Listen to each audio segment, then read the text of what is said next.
conocer el tema de lo que ya tenemos. Estas son las subastas, estas son las bases de la subasta de renovables. Y acá hay varios temas que es importante que podamos revisarlo porque entendiendo que si lo que tenemos nosotros en el corto plazo, digamos, es el tema de lo que ya en el COE se viene evaluando, es que dada la situación que estamos en este momento, tenemos algunas oportunidades, digamos, de poder desarrollar generación, porque la parte de los renovables es un tema que deberían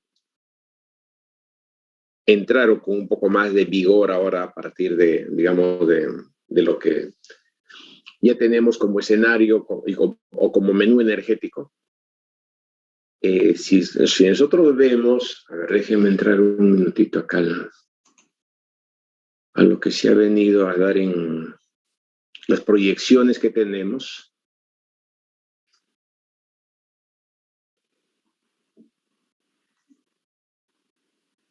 Perdí la máquina, así es que como le dije, estoy un poco desubicado todavía porque estoy tratando de reconstruir mi sistema y no puedo recuperar el disco. Si alguno de ustedes tiene algún dato de cómo recuperar un disco duro averiado, me avisa, por favor, porque estoy medio complicado con mis temas. Así es que déjenme ubicar un ratito un archivo acá que ya lo había puesto en algún lugar.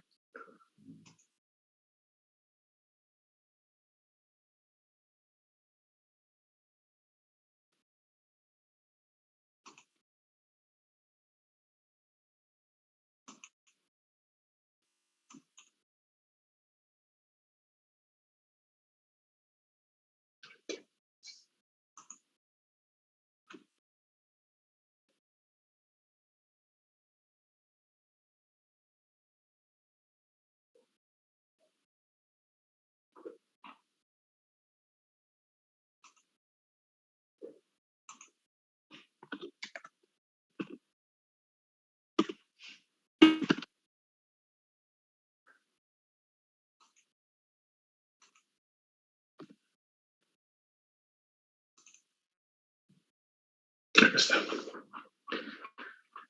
Acá lo tengo. Veamos.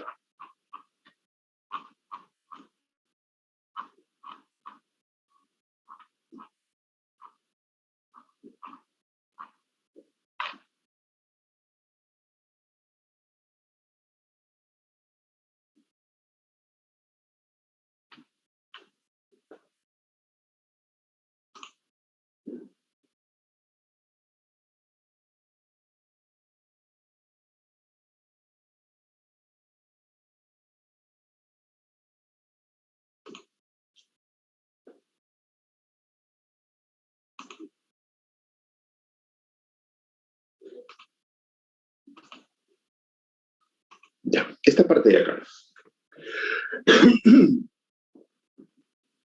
Esta es la última perspectiva que ha hecho COE respecto de la operación del sistema. Y si esto es lo que se puede llamar, en cierto modo, lo que se viene en aspectos de la generación, ¿no? Lo que se ha mencionado en general es que pues tenemos un sistema que está con algunas posibilidades bueno, no con posibilidades, sino el nivel de crecimiento se ha visto menguado en los últimos años. Y esto ha generado que en el sistema eléctrico tengamos lo que se llama ahora una especie de sobreoferta, ¿no? Podríamos entenderlo como sobreoferta, podemos entenderlo también como reserva, ¿no? Pero sin embargo, ahora lo que tenemos es una situación en la cual pues, no tenemos dificultades en la generación. Sin embargo, sí tenemos las portas, lo que se viene a continuación, ¿no? Acá está. Una grafiquita por acá.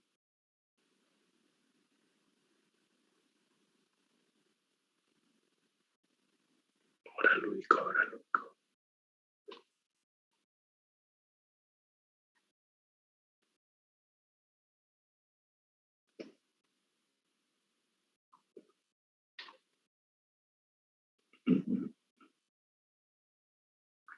Está muy abajo ya.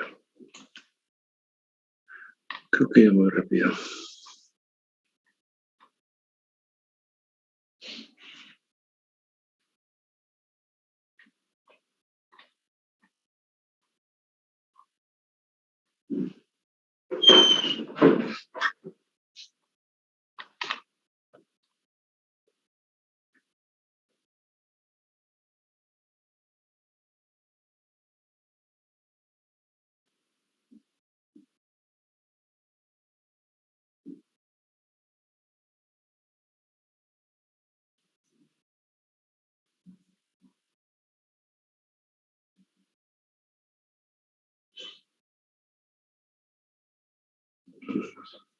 No, este.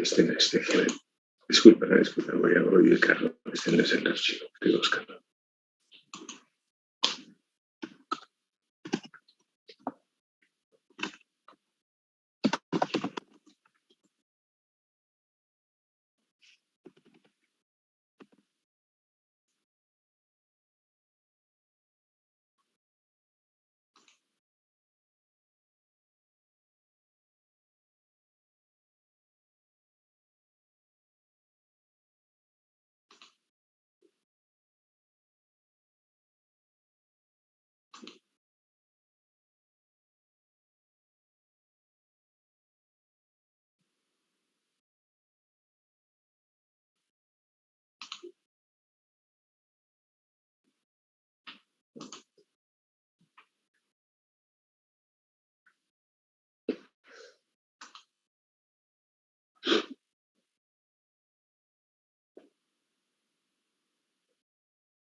Bien, lo que tenemos aquí es el caso de lo que se viene en los siguientes años.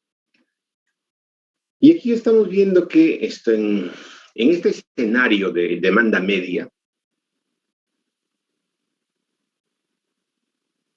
lo que se llama la generación eficiente, estamos viendo que los proyectos que están comprometidos ahora, en general, no alcanzan hasta el 2025. Si la demanda, que es esta, que está en verde,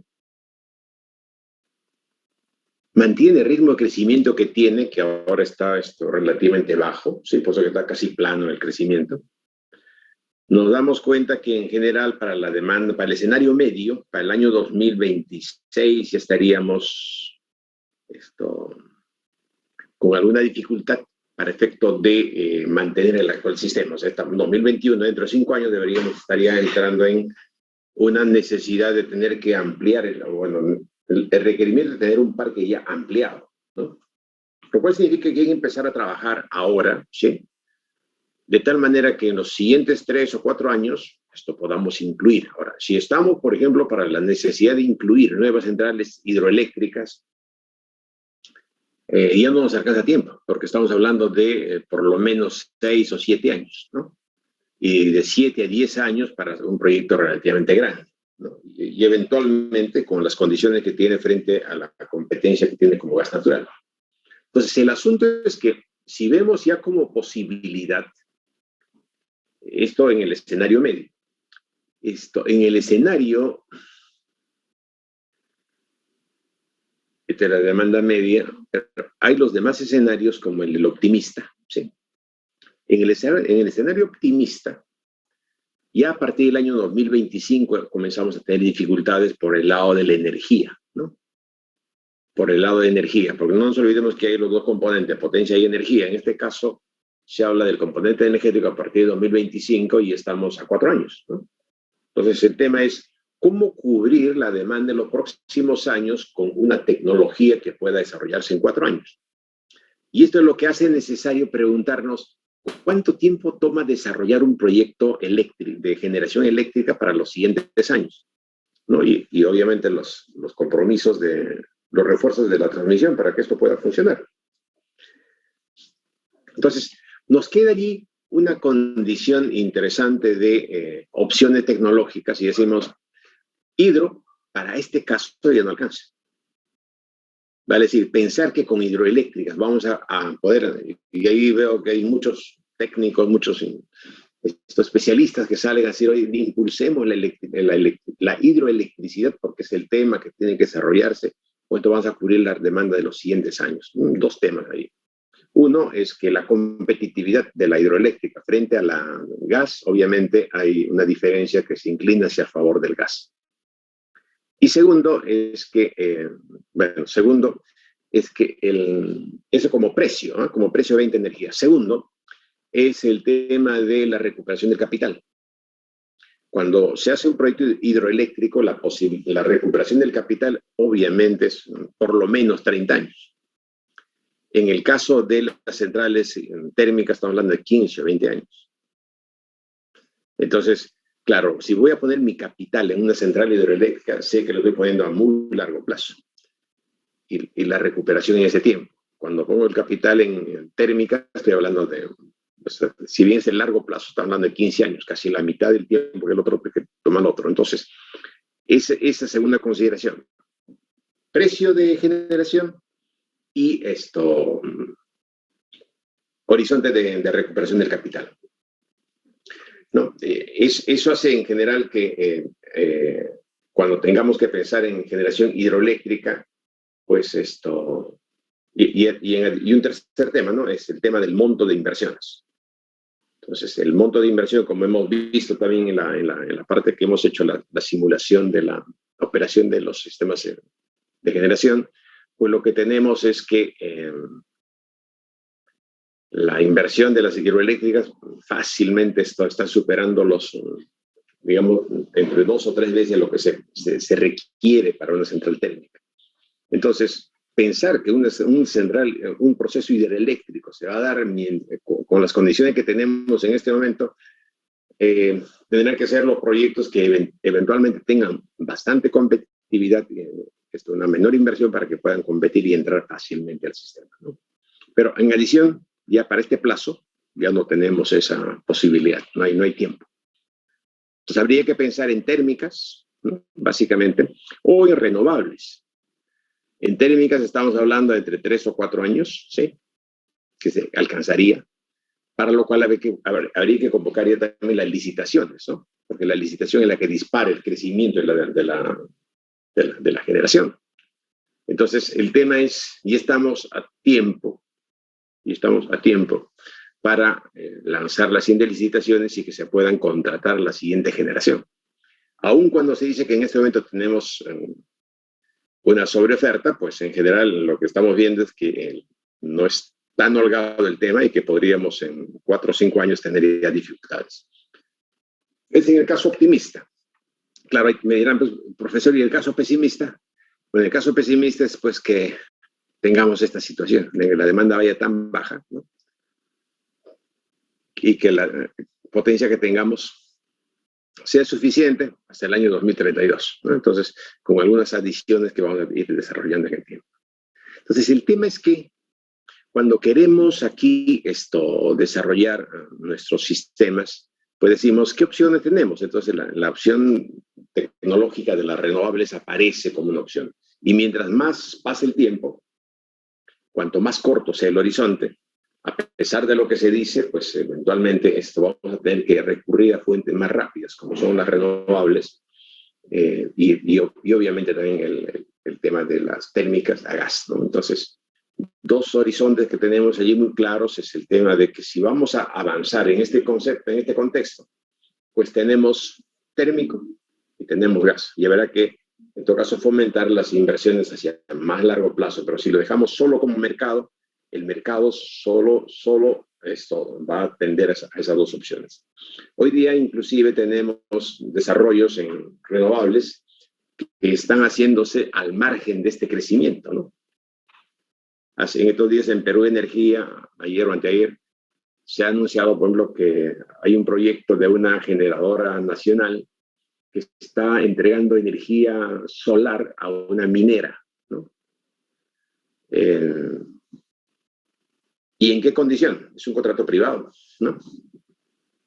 Entonces, lo que se ve allí es que al margen de esto, claro, los grandes demandantes son los mineros. Claro, si me dicen, ¿y entonces la demanda cómo va? Pues si van a hacer esto al margen de esto, digamos, pues siempre vamos a tener sobreoferta, porque se va a desarrollar sin licitaciones y sin temas de los cuales podamos nosotros concurrir. Entonces, en el horizonte, gas y renovables.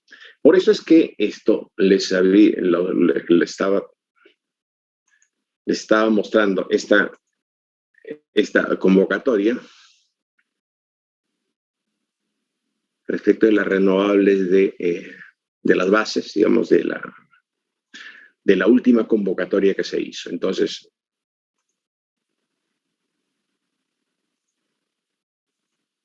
ahí vamos a ver. Entonces, aquí aparece el tema de estas bases. Así que vamos a revisar un poco las bases para ubicarnos en el tema de qué es lo que tendríamos que hacer. ¿Bien? En general, estos son los condicionamientos de las bases, ¿no? Estamos hablando de la calificación, estamos hablando de la evaluación de ofertas, las impugnaciones, las características, la condición de oferta, la garantía de fiel cumplimiento y otras disposiciones. Normalmente este era parte de todo un proceso que desarrollábamos en un curso anterior acerca de una subasta que lo hacíamos entre grupos, ¿no? Entonces, los grupos participantes pues adoptaban un proyecto y ese proyecto lo ponían a consideración, lo trabajaban durante el ciclo y al fin de ciclo presentaban su mejor oferta para poder sacar una propuesta, ¿no? Entonces, y competían en las condiciones que están establecidas acá. Pues sería interesante que lo revisemos porque creo que es parte en los cuales van a trabajar ustedes en los próximos años, ¿no?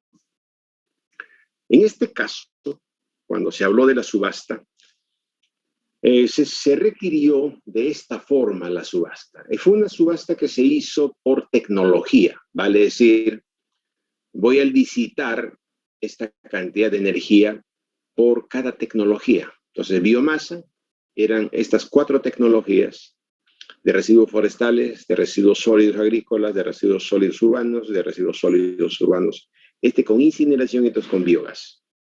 Y estos montos son los que se requirieron, megavatios hora año. Entonces la subasta fue por energía, ¿eh?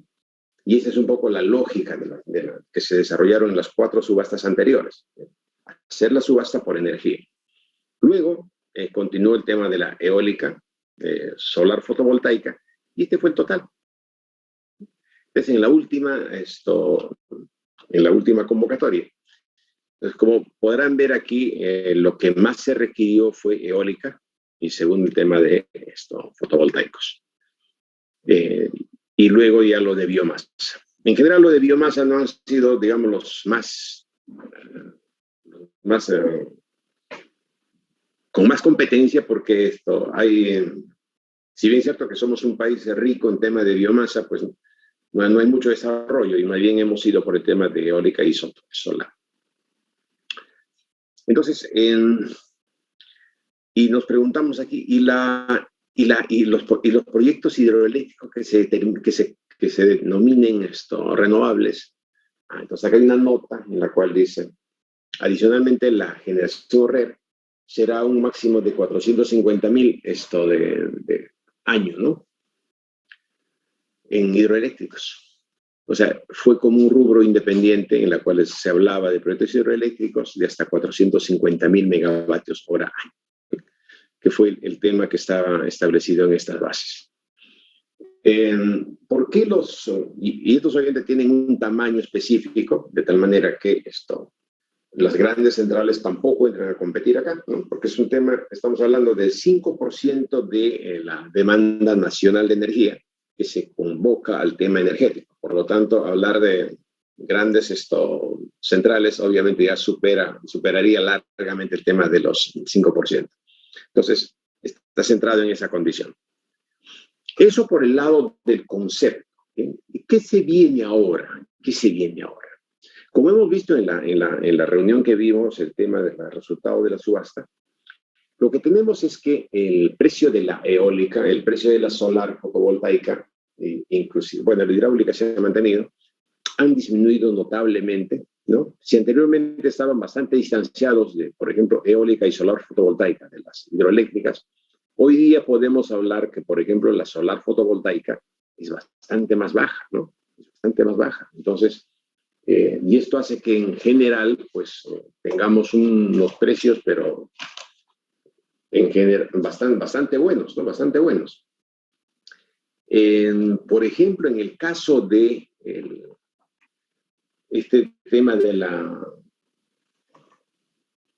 esta central que les estaba indicando en el sur, pues hablan de $20 megavatio hora solar. Y nosotros estamos, pues obviamente por un tema 2 o 3 veces más en el promedio nacional. Entonces, lo que estamos diciendo ahí es que en general, cuando estamos hablando de la central solar con generaciones de $20 por megavatio hora, pues estamos hablando de centrales bastante competitivas. Y eólicas, ni qué decir, estamos por ahí. Entonces decimos, ok, estas centrales ya son competitivas. Entonces, el asunto es que cuando se dio esta cuarta subasta, hasta la cuarta subasta, se les dio esas condiciones que les expliqué en la reunión anterior, en la cual les decía, ok, las centrales RER tienen que entrar libremente al sistema sin que pasen por el tema del costo marginal, independientemente del precio que ganen. Y se les asegura por el tiempo que dure su oferta, 15 años, lo que corresponda, al mismo precio, ¿no? Y eventualmente y están garantizados. Entonces, con un flujo garantizado, pues el proyecto sale bastante bueno. Por eso que tienen precios tan interesantes, ¿no?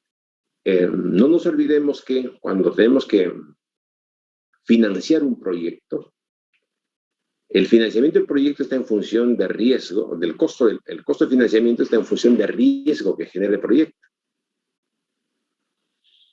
¿Cómo se encamina, en todo caso, un proyecto para su financiamiento, en este caso de la red? Si uno va a solicitar un crédito de financiamiento para un proyecto, y eso es algo que es sumamente importante en los proyectos, una cosa es que vaya a pedir un crédito de financiamiento al banco y no tenga contratos. Si no tengo contratos, mi flujo de dinero, mi flujo de caja no está asegurado. Te digo, no, lo espero vender en el spot. ¿Cuál es el problema del spot? Que no hay un precio, ¿no? O sea, que no hay un precio o a un cliente esto, al que encuentre. Esa condicionalidad del mercado para efectos de riesgo es importantísimo porque si tienes un proyecto asegurado con demanda, la tasa de financiamiento, la tasa de financiamiento de ese proyecto es bajo. Pero si no tienes asegurada la venta de la generación, la tasa de financiamiento de ese proyecto incluye riesgo de mercado y por lo tanto puede incrementarse. No es que puede, se incrementa. ¿Cuál fue la lógica entonces de esta subasta? La lógica de esta subasta es que le podamos garantizar a los proyectos un flujo de dinero durante un largo plazo, al igual que en el caso de las licitaciones que también se hace para las grandes generadoras o las generadoras de mayor dimensión, pues la licitación le asegura un flujo permanente. Y esto hace entonces que en general tengamos una dificultad o una elaboración o una evaluación del costo de financiamiento, ¿no?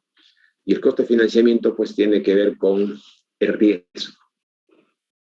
Un proyecto asegurado con la demanda, pues simplemente tiene un precio bajo.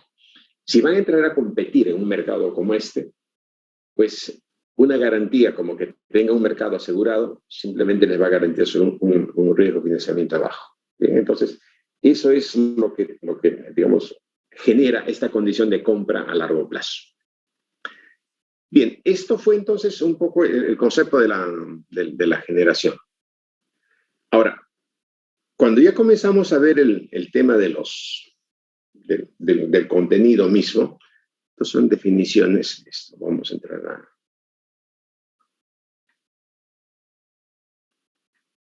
Hay muchas definiciones ahí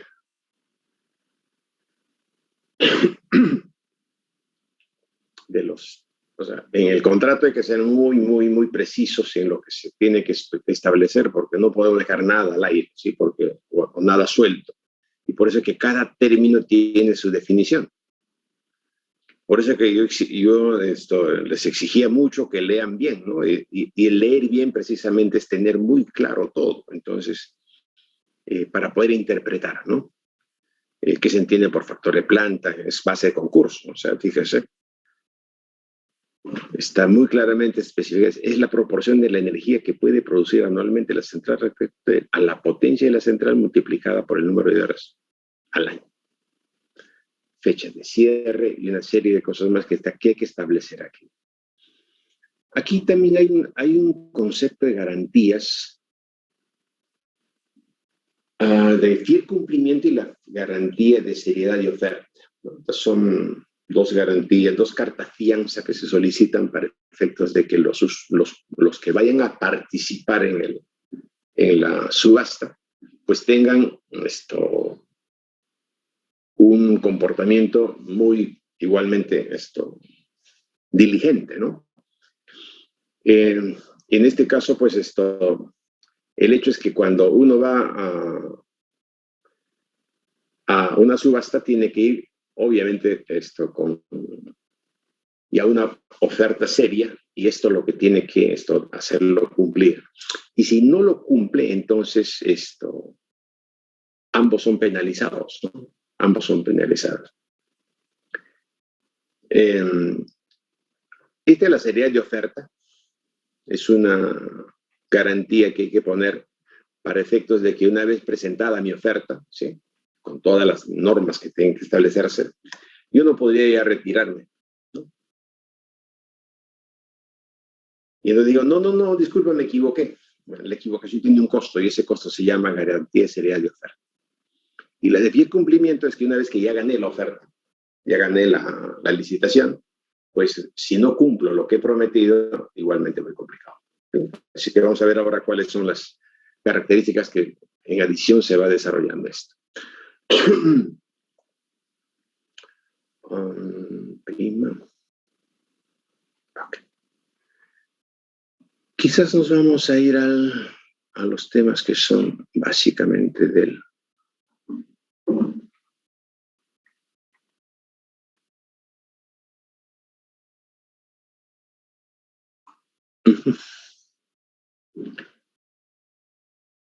Vámonos al anexo 6, que es donde están todos los formatos, que son los que contienen el sobre 1, ¿no? El sobre 1 de la oferta que hay que presentar. Una vez que tenemos el proyecto, y esto es importante, el proyecto hay que tenerlo allí desarrollado técnicamente, pero para la presentación necesitamos el sobre 1, ¿no? Donde está la identificación del proyecto, ¿no? Y un sobre 2, ¿no? Donde ya está la oferta económica. Entonces aquí tenemos las características de esto y vamos a ir de frente al sobre 1 y esto está en el caso del anexo 6. Luego volveremos acá al 2.5.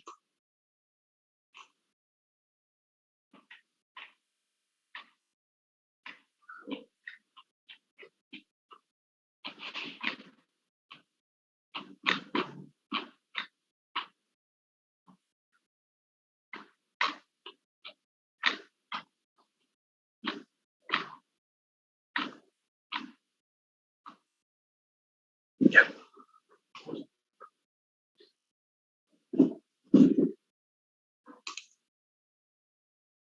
Estos son de participación, o sea, quiénes van a participar, si es que van en consorcio. Y luego viene ya la identificación del proyecto, de poder hacer digamos, la oferta técnica y obviamente la oferta económica. Asimismo, en el caso de estas declaraciones que hacemos, hay temas como, por ejemplo, dice, yo soy plenamente responsable por la veracidad, exactitud y pertinencia de los documentos e información que presenta para la fin de la presente subasta, ¿no? Y pues declaro conocer todo. Bien. Y aquí les voy a hacer algunas precisiones respecto de algunas situaciones que hemos encontrado. Firmado, ya es un documento aceptado. Bien. Y ya luego vienen ya las identificaciones, un compromiso de confidencialidad, ¿sí? Para no revelar temas que obviamente son de la sociedad particular. Un compromiso de no colusión, vale decir, también declaro que no me he coludido con nadie para efecto de hacer mi oferta, y esto involucra en general de que, pues, no nos olvidemos que siempre que hay un concurso, una subasta, una licitación, siempre hay la posibilidad de que, pues, un grupo se pueda coludir con otro para poder sacar ventaja frente a los demás. Bien, no podemos evitar eso, pero lo que sí podemos es decirle, oye, por si acaso, estás firmando una declaración de que no te has coludido. Y eventualmente, si lo hicieras, obviamente ya tenemos ahí un tema de perjurio para empezar, ¿no?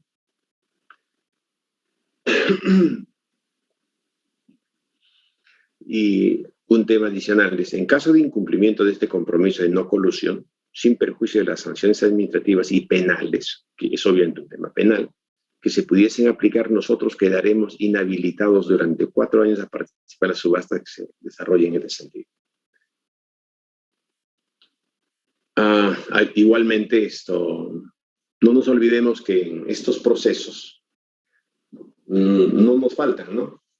Ni amigos, ni profesores, ni conocidos, ni familiares que estén trabajando en las empresas o las que participan en el ministerio, en Ocinermin o lo que fuese. En la cual decimos, oye, por la cercanía que tengo con ellos, pues podría también tener información privilegiada, ¿no? Entonces, hay una declaración jurada de no impedimento también, ¿sí? No tener por asesores personal técnico, profesionales, ejecutivos o directivos a personas que han prestado directa o indirectamente algún tipo de servicio a favor de o Sinermin o del Ministerio durante el desarrollo del presente proceso. Bien, entonces, hay todas estas condiciones que se hay que incluir en este proceso. Y luego ya los requisitos técnicos, en la cual sí, estoy capaz de poder aceptar todos estos condicionamientos y adicionalmente declaro conocer el procedimiento técnico PR20, ingreso, modificación y retiro de interacción del SEIN con señal siguiente web. O sea, no puedo declarar que no, o sea, no puedo declarar ignorancia de algunas prescripciones que ya están en el sistema. Bien, decimos, y el COIS y el PR20, sí, ese es un tema clave, ¿no? Porque cuando yo ponga mi central, tengo que conectarme a algún lugar.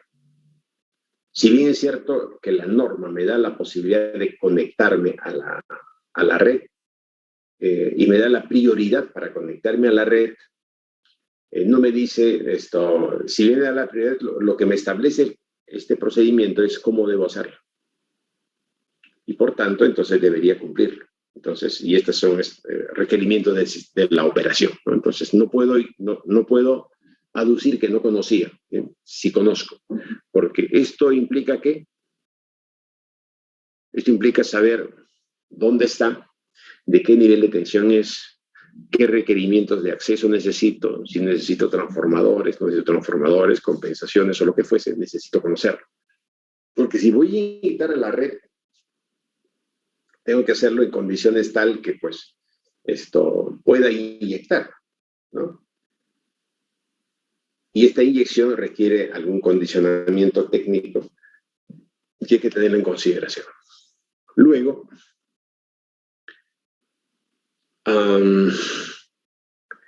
el otro tema es importante también, ¿no? En este caso, por ejemplo, esta declaración jurada sobre el proyecto de generación red, el tema de los estudios y mediciones, ¿no? Entonces aquí se le está pidiendo en principio que sea pues mediciones de por lo menos no menor a un año de datos, ¿no? Entonces, si están desarrollando algún proyecto, pues ya deben estar, o están interesados en desarrollar un proyecto, ya deben estar midiendo, ¿no? Deben estar haciendo mediciones porque son parte del proceso que va a desarrollarse. ¿Y por qué es importante esto? ¿No? Esto es importante porque luego veremos que la penalidad de fiel cumplimiento está muy asociado a este tema. Pues sí, disculpe, pero me equivoqué en la medición. Eso ya no funciona.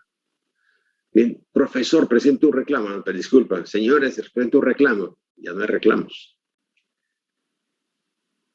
Porque aquí estamos en un proceso público y un ofrecimiento de seriedad, ¿no? Entonces,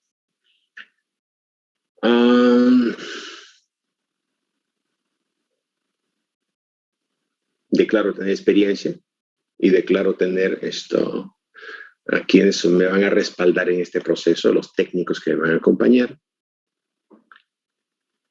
Y aquí algunos temas adicionales. Este ya es parte de la oferta económica. Lo que hemos visto anteriormente forma parte de la oferta, digamos, de los requisitos que debe cumplir la empresa para poder participar. ¿Bien? Declaro tener empresa, declaro tener socios y declaro tener qué cantidad de participación tiene cada uno de ellos. Declaro que he hecho mediciones correctas, adecuadas para el proyecto. Declaro el tipo de tecnología que voy a utilizar. Declaro que no estoy coludido, que no me he coludido con nadie. Declaro que nadie de los que están manejando el proceso ha participado en hacer la oferta que estoy haciendo. Y una serie de declaraciones más que van acotando digamos, el campo de la formalidad del participante.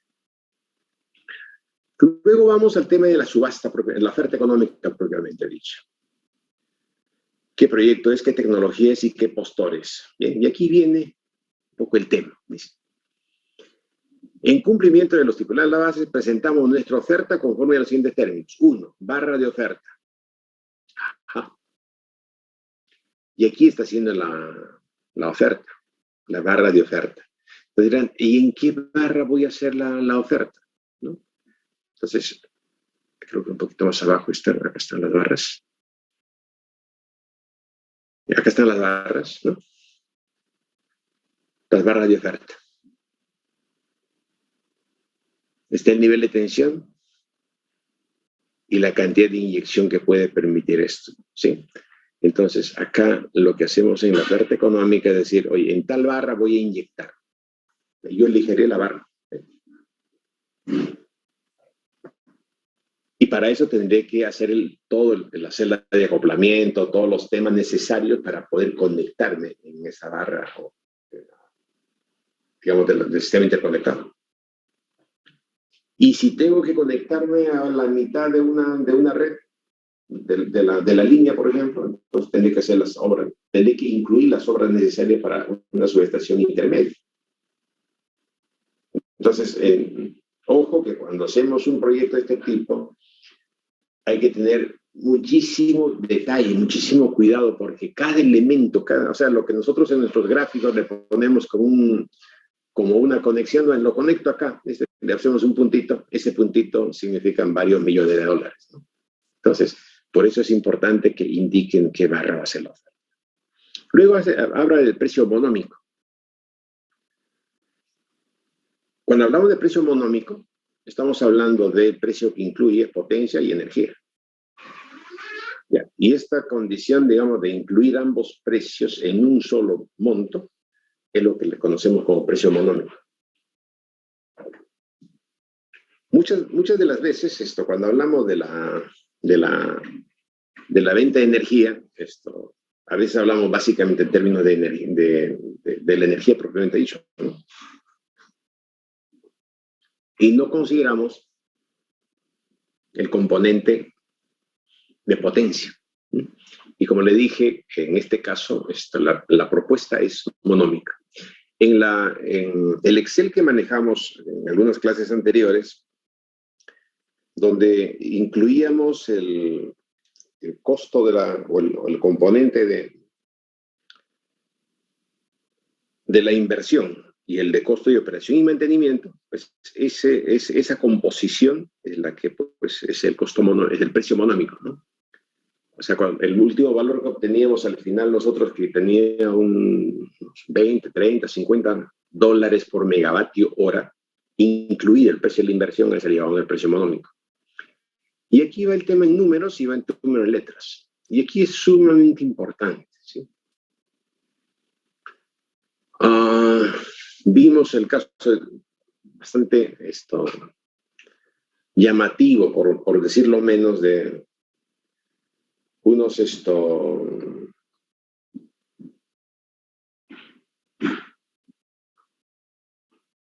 un participante que confundió megavatio con kilovatio.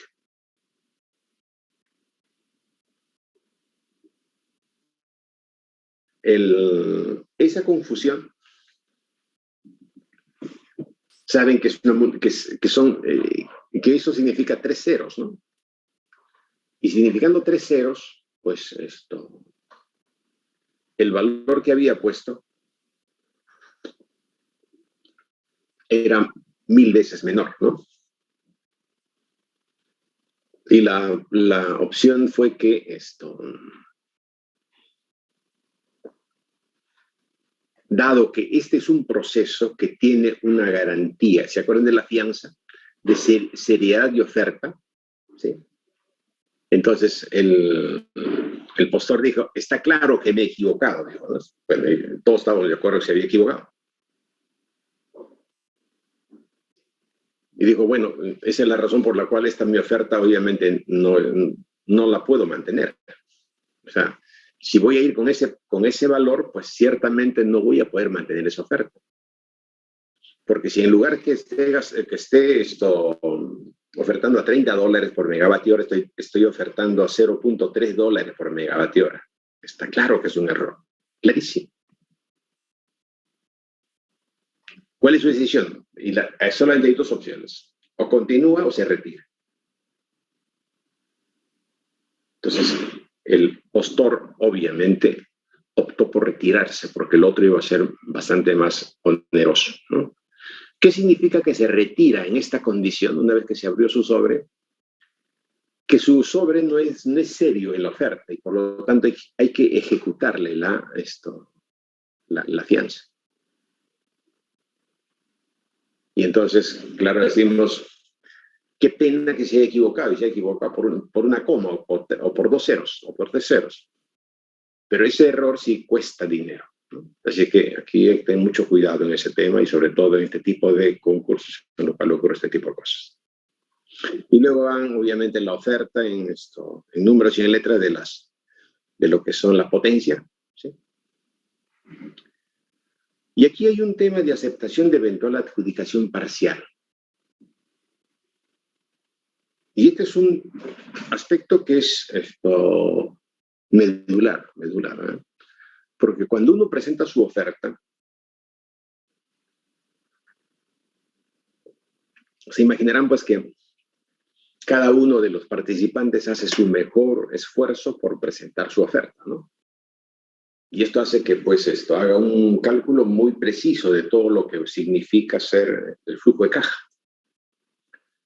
con su tasa de endeudamiento, su tasa de interés de endeudamiento, o los bonos, o lo que haya emitido, su bono de carbono, y una serie de cosas más, hace su cálculo muy preciso.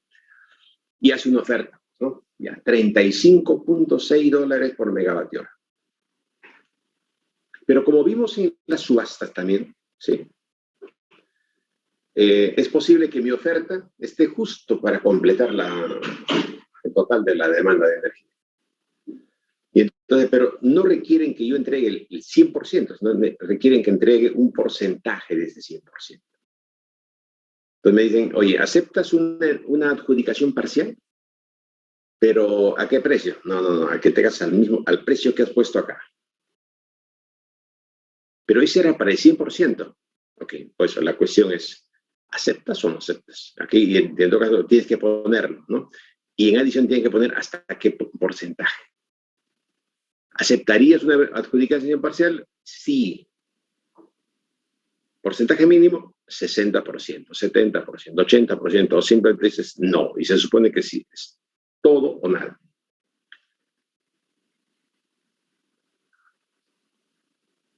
Está claro que si van a optar por esta opción, van a requerir que hacer un cálculo bastante más fino para poder ofertar un monto, porque cada vez que tenga menos energía ofertada, como se han dado cuenta ustedes cuando vimos el cálculo del precio monómico, a menor factor de planta, ¿sí? ¿Qué ocurre? El precio sube. Yo quiero ganar el concurso. Por lo tanto, si voy a ofertar un número aquí con un nivel de energía, pues yo digo, ajá, acá tengo que hacer un cálculo definitivamente que este número de acá debe responder a este porcentaje.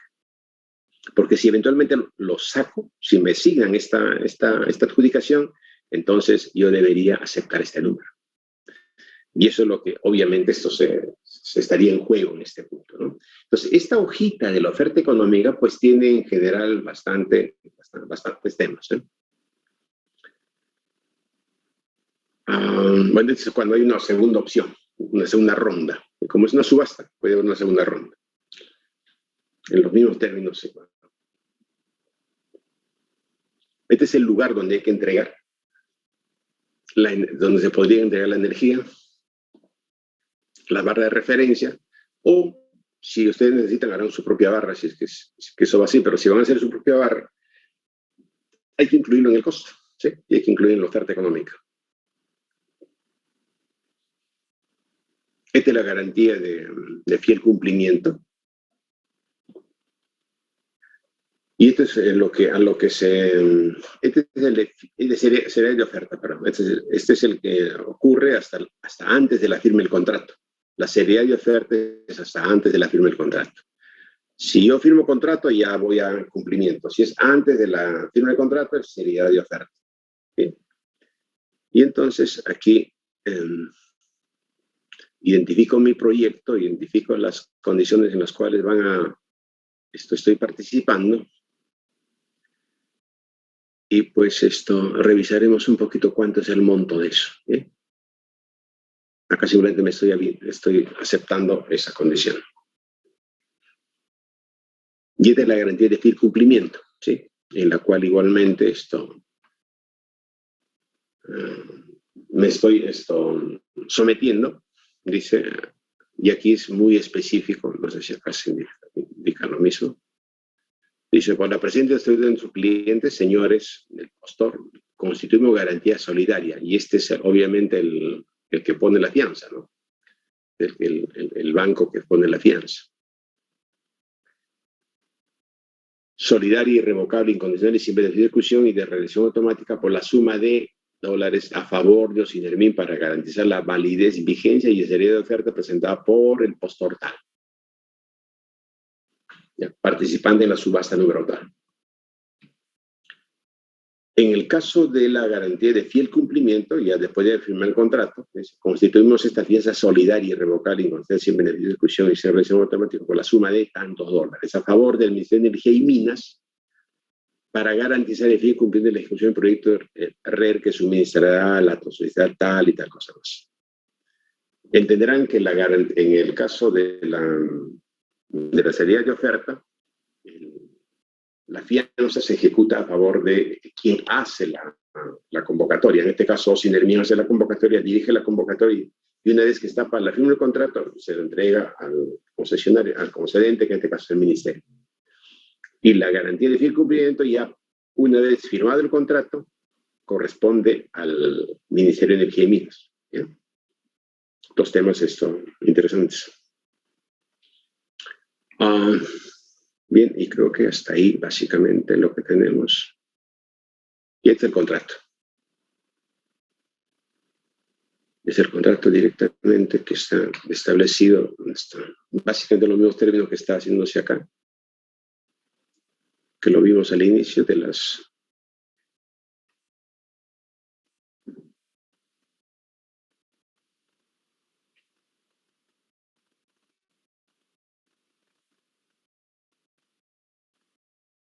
Bien, y esto hace en general el conjunto de elementos con los cuales uno puede participar en el proyecto. Claro, ¿y cómo conformo mi proyecto? O sea, mi flujo de caja, pues mi flujo de caja, pues es eso que hemos visto en el curso anterior, cuando armamos nuestro flujo de caja, pues ya armamos un proyecto de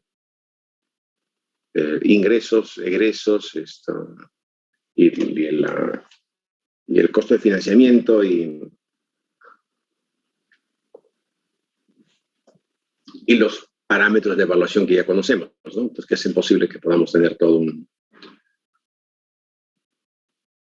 un conjunto de elementos que nos hagan participar o no de la reunión. Bien. Ok, entonces, esto es un poco el concepto que está detrás de lo que es el tema de las subastas. Entonces, si volvemos a la parte inicial del 2.5, recuerdo que estuvimos inicialmente acá. Esto fue lo que se convocó en ese momento. Entonces, lo que tenemos ahora es que, dado que estas tecnologías en el precio han bajado bastante, ¿sí? No así estas, ¿eh? No así estas.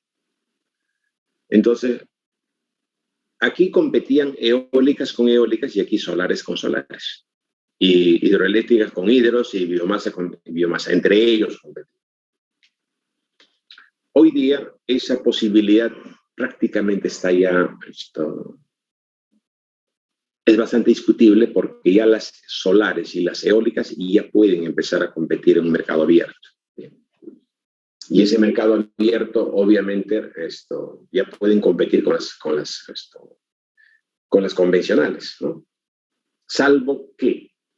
Salvo eso que hemos mencionado, que es la potencia firme, ¿no? Cuando hablamos de la competencia, estamos hablando de que, pues, sí pueden competir, pero estas centrales, si bien es cierto,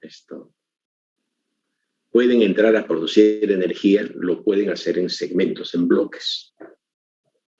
Y en bloques horarios establecidos. Y esto hace, pues, que en general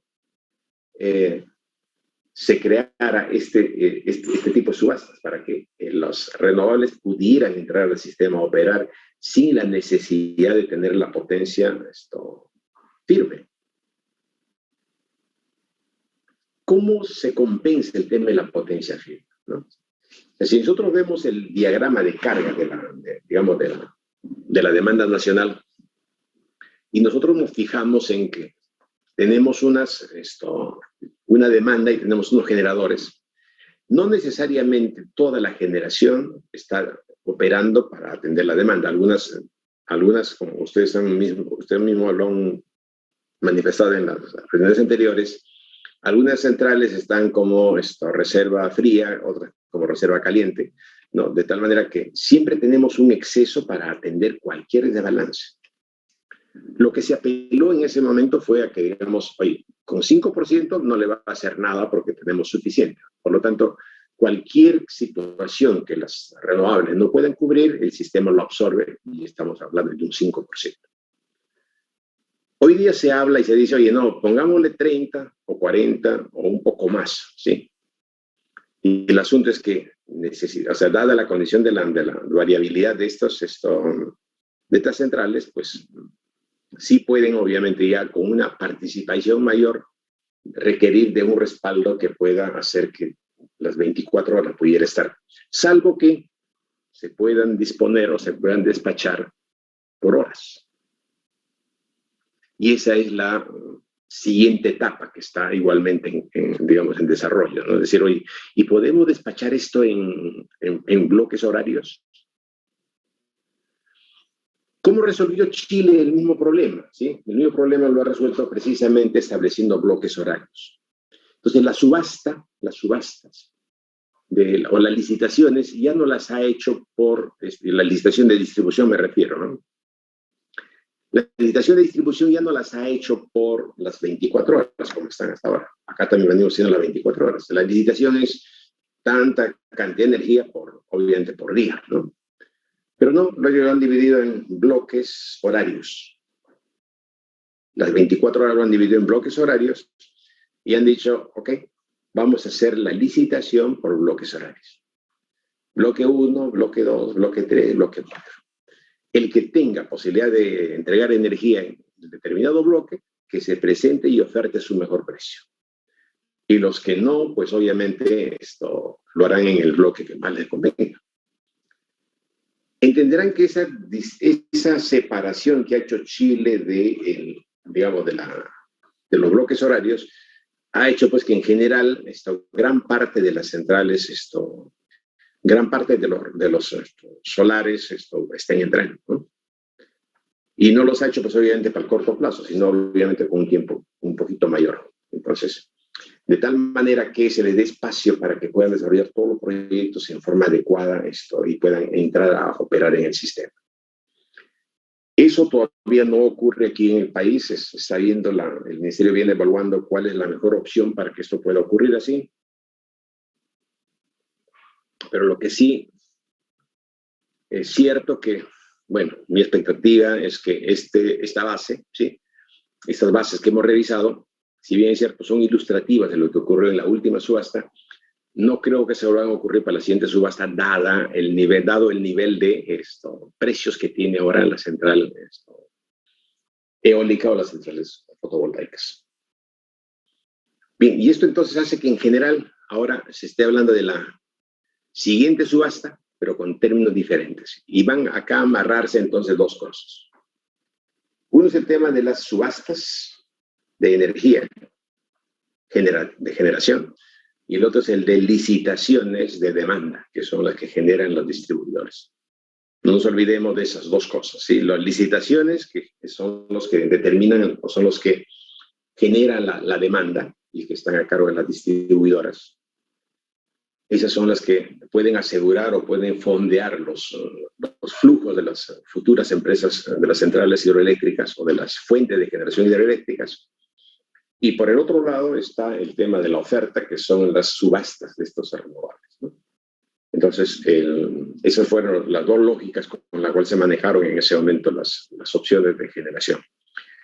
hoy día se está viendo que en general estas subastas ya tengan una connotación diferente, ¿sí? Y como le dije, ya hay desarrollos privados que están dando precios bastante menores, bastante interesantes, diríamos, muy competitivos y con energías renovables, ¿no? Entonces, que una minera se tenga que, digamos, suministrar con energía solar es muy bueno, ¿no? Porque en general las mineras son las que más energía consumen, y eventualmente la minera sí entiendo que ha tenido que adecuar su forma de trabajo a la forma de suministro que tiene digamos, en la energía que está recibiendo, ¿no? Entonces, claro, es cuestión de que se pueda distribuir su energía o pues reemplazarla en los momentos que no haya por otra que sea un respaldo que le permita tener una operación más económica. ¿Mm? Bien, y eso era lo que quería ya para cerrar el tema de la generación, del módulo de generación y transmisión, pues la, comentárselo porque creo que es un tema que es importante para lo que ya se viene en adelante y de los que posiblemente muchos de ustedes van a trabajar en eso. Bien. Así es, bueno, ¿preguntas?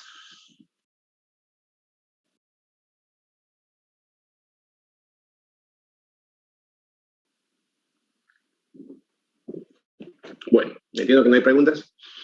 Bien, la siguiente clase entramos a lo que es distribución, ¿sí? Así es que los grupos de distribución ya vamos a empezar viendo los modelos de regulación en distribución y en ello vamos a tener que trabajar un poco porque sí, en el caso de distribución hay un poco más de literatura sobre la parte de cómo regularla, ¿sí? Entonces, y ahí le voy a enviar ya ahora con tiempo, vía el delegado, los trabajos que tienen que hacer para los modelos de regulación que vamos a manejar en la distribución y pues ver cómo es que estamos allí ubicados. Bueno, entonces nos quedamos aquí y nos vemos a las 12:00, ¿bien? 12:00 empieza la prueba y está en el Moodle, así es que allí vamos a ingresar directamente. A no ser que haya alguna pregunta.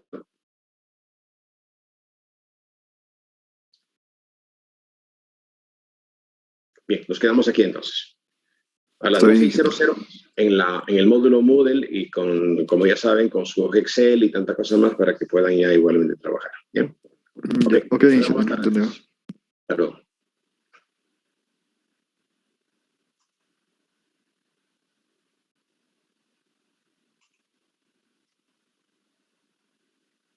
Recording stopped.